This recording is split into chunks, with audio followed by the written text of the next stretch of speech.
Ganito naman po mga bossing ko, ang gawin nyo po mga bossing ko sa umaga. Makakatulong po ito upang sa ganon, kayo po ay higit na maka-attract ng swerte at maitaboy ang mga kamalasan.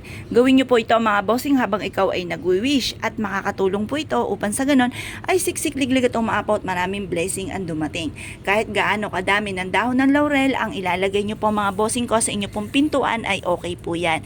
Ngayon pa mga bossing, ilagay nyo po siya dyan, hayaan nyo lamang po yan at ihigo po yan ng mga negatibong enerhiya at magdudulot po yan sa inyo po ng napakaraming blessing mga bossing. Bukod po sa inyo pong sipag at tiyaga at pananalig sa mahal na Panginoon, ito po ay makakatulong upang sa ganon kayo po mga bossing ko ay maitaboy ang mga negatibong enerhiya na nagdudulot ng kamalasan at kontra sa lahat ng mga pinapangarap po ninyo. Kaya mas mainam na meron kayong ganyan na pang-attract ng swerte.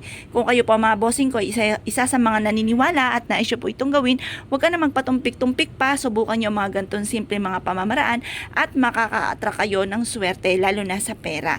Upang sa ganun ay siksik-liglig at umaapaw at maraming blessing lagi na darating sa araw-araw.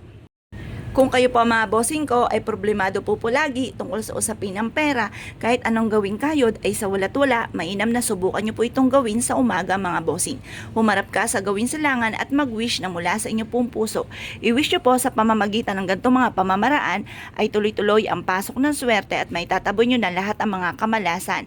Mga kamalasan nagdudulot ng kahirapan at samot-samot ang mga problemang pinagdadaanan. Pagtapos nyo pong mag-wish, halimbawa ang i-wish po ninyo, magkaroon ako ng malaking benta sa araw-araw, or kaya po ay magkaroon ako ng negosyo na dito na ako yayaman, or kaya ay ma-promote ako sa trabaho or matanggap ako sa trabaho na matagal ko nang ina-applyan. At pagkatapos po niyan mga bossing ko ay ibudbud nyo po siyang ganyan mga bossing ko sa harapan ng inyong tahanan or sa likod ng pintuan ng inyo pong main door. Hihigo po yan mga bossing ko ng mga negatibong enerhiya na nagdudulot nga po ng samot-samot na problemang pinagdadaanan po ninyo. Mapapansin nyo po mga bossing ko na may aadyakan ito kung saan lagi ikaw ay suswertihin. Mapapansin ninyo may mga bagay kayo na hindi naman talaga nagagawa na nagagawa ninyo matapos nyo po itong gawin.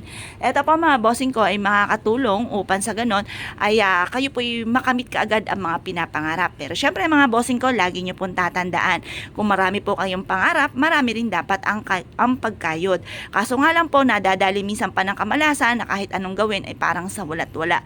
Kaya mainam na subukan nyo pong gumawa ng mga ganitong mga pampaswerte na simple lang po mga bossing ko. Kumbaga ito po ay murang halaga lamang. Mabibili lamang po ito mga bossing ko sa mga supermarket or kaya po sa palengke or kaya sa online mga bossing.